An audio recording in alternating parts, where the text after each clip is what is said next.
کیوں حاضر ہوئے ہیں؟ انہوں نے کچھ ایسے کام کیے ہیں، کچھ ایسے کارنامے کیے ہیں۔ اعلیٰ حضرت کے تعلق سے یہاں تک بتایا جاتا ہے کہ آپ نے 12 سال کی عمر میں اپنی ساری تعلیم مکمل کر لی تھی۔ کتنے سال کی عمر میں؟ 12 سال کی عمر میں۔ 12 سال کا طالب علم آپ میں سے کون ہے؟ آپ کی کتنی ایج ہے؟ 12 ہے، چلو ماشاءاللہ۔ اتنی ایج کا طالب علم، سوچیں اعلیٰ حضرت نے اتنی ایج میں اپنی تعلیم مکمل کر لی تھی۔ جب 13 سال کی عمر اعلیٰ حضرت کی ہوئی، اس وقت اعلیٰ حضرت نے فتویٰ لکھنا شروع کر دیا تھا۔ فتویٰ آج کل جب ایک بندہ کم از کم، پہلے تو وہ 10 سال کے بعد مدرسے میں جاتا ہے، مدرسے میں جانے کے بعد وہ 14-15 سال مدرسے میں لگاتا ہے، یعنی کم از کم ہی 25 سال جب اس کی ایج کے ہو جاتے ہیں، اس کے بعد کبھی اس کو فتویٰ لکھنے کا ہنر معلوم ہوتا ہے۔ اعلیٰ حضرت نے 13 سال کی عمر میں فتویٰ لکھنا شروع کر دیا، 13 سال کی عمر میں۔ اور عام فتویٰ نہیں، بلکہ ایک بار رامپور میں جب ایک مسئلے کو لے کر حد سے زیادہ اختلاف ہوا، حد سے زیادہ لڑائی ہونے لگی، ایک جو فتویٰ دیا گیا تھا اس فتوے کے اوپر بھی جب اعتراض ہونے لگے، اس وقت جو فتویٰ دیا تھا اس پر لوگوں نے اختلاف کیا۔ اب کہا کہ جب اختلاف ہو گیا ہے تو اس فتوے کی صحیح طریقے سے ہمیں جواب وہیں سے ملے گا جو بریلی کے اندر ہے۔ اس وقت بریلی میں فتویٰ دینے کا کام اعلیٰ حضرت کے والد صاحب نقی علی خان علیہ رحمت و رضوان کرتے تھے۔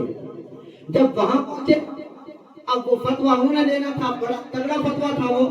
علامہ نقی علی خان نے کہا نہیں، میں فتویٰ نہیں دوں گا، اندر جاؤ، ایک آدمی اندر ہی مفتی صاحب قبلہ بیٹھے ہوئے ہیں، وہاں آپ جاؤ، وہاں جا کر کے ان سے فتویٰ لے لو، وہاں سے آپ کو فتویٰ مل جائے گا۔ اب وہاں جب وہ لوگ اندر آئے، اندر آ کر کے دروازے سے اندر گھسے تو کیا دیکھتے ہیں کہ ایک 13 سال کا بچہ بیٹھا ہوا ہے۔ وہ فوراً وہاں سے واپس چلے گئے۔ باہر گئے لوگ کہ حضور آپ نے ہمیں ایک مفتی صاحب کے پاس بھیجا تھا، لیکن ہم جب اندر گئے ہیں تو وہاں کوئی مفتی ہمیں نظر ہی نہیں آیا، وہاں تو ایک 13 سال کا بچہ بیٹھا ہوا ہے۔ علامہ نقی علی خان نے فرمایا پریشان ہونے کی ضرورت نہیں، آپ کے فتوے کا جواب وہ 13 سال کا بچہ ہی دے گا۔ بولے سبحان اللہ، سبحان اللہ۔ کتنے سال کا بچہ دے گا؟ 13 سال کا بچہ آپ کے فتوے کا جواب دے گا۔ اعلیٰ حضرت کے پاس دوبارہ گئے، آپ نے 13 سال کی عمر میں جب فتویٰ لکھا، ایسا فتویٰ لکھا کہ جو بھی اختلاف تھا وہ سارے کے سارے اختلافات ختم ہو گئے۔ اتنا جامع اور مانع انہوں نے فتویٰ وہاں دیا کہ اس فتوے کو سننے کے بعد سارے اختلافات ختم ہو گئے۔ بس وہ فتویٰ دیکھنے کے بعد ہی علامہ نقی علی خان نے اعلان کر دیا کہ بیٹے اب میں فتویٰ نفیسی کے عہدے سے اس منصب سے استعفیٰ دے رہا ہوں، آج کے بعد سارے فتوے لکھنے کے کام کون کرے گا؟ آپ میرے بیٹے جو 13 سال کی عمر میں ہو، آج کے بعد فتویٰ لکھنے کی ساری ذمہ داری آپ کے سر پر ہے۔ سبحان اللہ۔ 13 سال کی عمر میں آپ کا یہ کام ہو گیا۔